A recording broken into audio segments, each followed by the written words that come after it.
하나님의 구원의 비밀이라는 제목으로 은혜를 나누고자 합니다. 오늘 에베소서 3장은 사도 바울이 이방인을 위한 중보와 또 하나님의 구원의 비밀과 경륜에 대한 바울의 간증이라고 말할 수 있습니다. 바울은 비밀이라는 말을 하고 있습니다. 하나님이 행하신 구원의 역사가 세상이 알 수 없는 비밀로 주어졌다는 것입니다. 우리 성도들은 그 비밀을 알게 된 사람들입니다.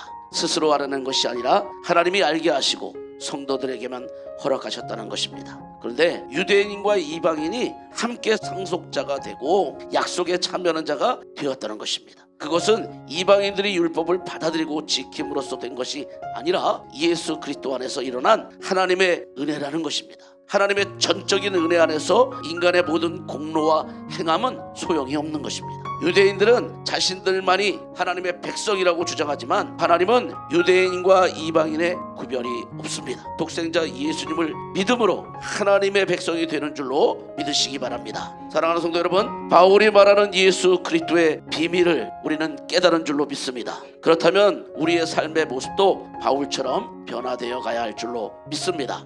예수 그리스도의 복음의 비밀을 알고 그 은혜를 감사하며 우리 성도들이 함께 모인 그곳이 바로 교회인 줄로 믿습니다. 그런데 안타까운 것은 오늘날 교회 안에서도 사람의 행함과 공로가 있다고 높임받기를 원하고 있다는 것입니다.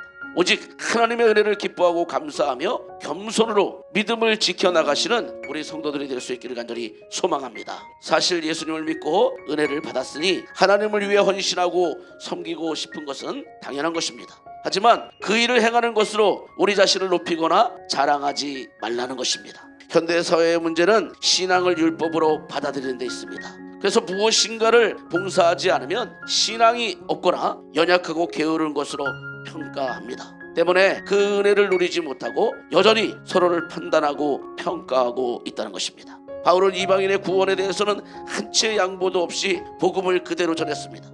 그것이 유대인들에게 미움을 사게 되고 옥에 갇히게 된 이유가 된 것이죠. 사실 이것은 바울이 다메섹에서 예수님을 만나지 못했다면 있을 수 없는 그런 일입니다. 바울은 부활하신 예수님을 통하여 복음의 세계에 대한 눈을 뜨고 참된 생명이 유대 민족의 율법에 있지 않음을 깨닫고 그 사실을 증거한 것입니다. 복음의 비밀을 깨달은 바울에게 예수님은 그 모든 인생의 기쁨이 되는 것처럼 우리도 예수님만이 우리의 기쁨이 되어야 되는 줄로 믿습니다. 당시 유대사회에 뿌리 깊이 박혀있는 이방인에 대한 전통적 사고방식과 선입견에서 벗어나기란 참으로 어려운 일이었습니다. 이러한 유대인들의 모습에서 오늘 우리의 모습을 찾아볼 수 있어야 됩니다.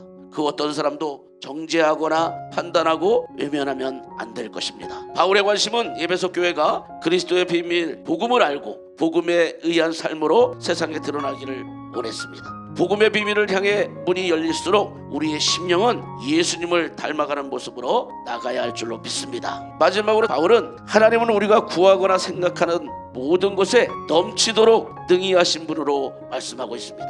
내가 구하고 생각하는 것에 넘치도록 주시는 하나님을 경험한 사도 바울은 기도하면 하나님이 넘치도록 주신다고 강하게 권면하고 있습니다. 하나님이 그 뜻대로 모든 것에 더 넘치도록 행하시고 우리 속에 이루실 것을 믿는 우리 성도들이 되시기를 간절히 소망합니다.